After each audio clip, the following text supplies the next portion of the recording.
ஒரு பையன் தான் அப்பா கிட்ட, அப்பா நம்ம எல்லாமே ஹியூமன் பீயிங்ஸ், அப்போ என்னோட வேல்யூ என்ன அப்படின்னு சொன்னான். அதுக்கு பதில் அளிக்கும் விதமாக அவங்க அப்பா அவனுக்கு புரிய வைக்கிறதுக்காக அவன்கிட்ட ஒரு வாட்சை கொடுத்து, இதை வாட்ச் மெக்கானிக் கிட்ட எடுத்துகிட்டு போ, அவர் இதுக்கு எவ்வளோ விலை கொடுக்குறாருன்னு கேட்டுட்டு வான்னு சொன்னார். உடனே அந்த பையனும் அந்த வாட்சை எடுத்துக்கிட்டு அந்த வாட்ச் மெக்கானிக் கிட்ட போனான். அந்த வாட்ச் மெக்கானிக் அந்த வாட்சை பார்த்துட்டு, தம்பி இந்த வாட்ச் ரொம்ப பழசாக இருக்குது, இதுக்கு என்னால் 200 ரூபா தான் கொடுக்க முடியும் அப்படின்னு சொன்னார். அந்த பையனும் அதை கேட்டுட்டு வீட்டுக்கு வந்தான்.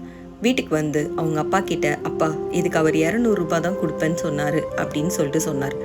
உடனே அவர் பக்கத்தில் இருக்க அடகு கடைக்கு போ, அங்கே அவர் இந்த வாட்சுக்கு எவ்வளோ கொடுப்பாருன்னு கேட்டுட்டு வான்னு சொன்னார். அந்த அடகு கடைக்காரர்கிட்ட அந்த வாட்சை காட்டின உடனே அவர் அதை பார்த்துட்டு, இந்த வாட்ச் ரொம்ப நல்லா இருக்கு, இதுக்காக நான் 2000 ரூபாய் தரேன் அப்படின்னு சொன்னார். அதை கேட்டு வீட்டுக்கு ஓடி வந்த அந்த பையன் அவங்க அப்பா கிட்ட, அப்பா அவர் இதுக்கு 2000 ரூபாய் தரேன்னு சொன்னாருன்னு சொன்னான்.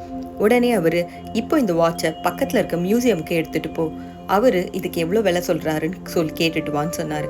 அவனும் அந்த பக்கத்தில் இருக்க மியூசியமுக்கு அந்த வாட்சை எடுத்துகிட்டு போனான்.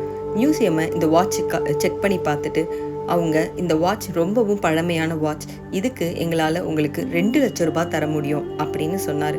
இதை கேட்டு அதிர்ச்சி அடைஞ்ச அந்த பையன் உடனே வீட்டுக்கு ஓடி வந்து அவங்க அப்பா கிட்ட, அப்பா இதுக்கு அவங்க 2 லட்சம் ரூபாய் தரேன்னு சொல்லிட்டு சொன்னாங்க அப்படின்னு சொல்லிட்டு சொன்னார். உடனே அந்த பையனுக்கு அவன் மனசில் ஒரு டவுட் வந்துச்சு. ஒரே வாட்ச் தான், எதுக்காக எல்லாரும் வேற வேற விலை தராங்க அப்படின்னு கேட்டான். ஒரு பொருளோட வேல்யூ அது சரியான இடத்த சேரும்போது தான் நமக்கு தெரிய வரும். அதே மாதிரி தான் ஒரு மனுஷனோட வேல்யூ அவனை சுற்றி இருக்கிற மனுஷங்களால தான் நிர்ணயிக்கப்படும். அதனால நம்மளை சுற்றி இருக்கிற மனுஷங்க யார் இருக்கணும் யார் இருக்க வேணான்றத நம்ம உணர்ந்துட்டோம் அப்படின்னா நம்ம லைஃப்பில் ஜெயிக்கிறத யாராலையும் தடுக்க முடியாது.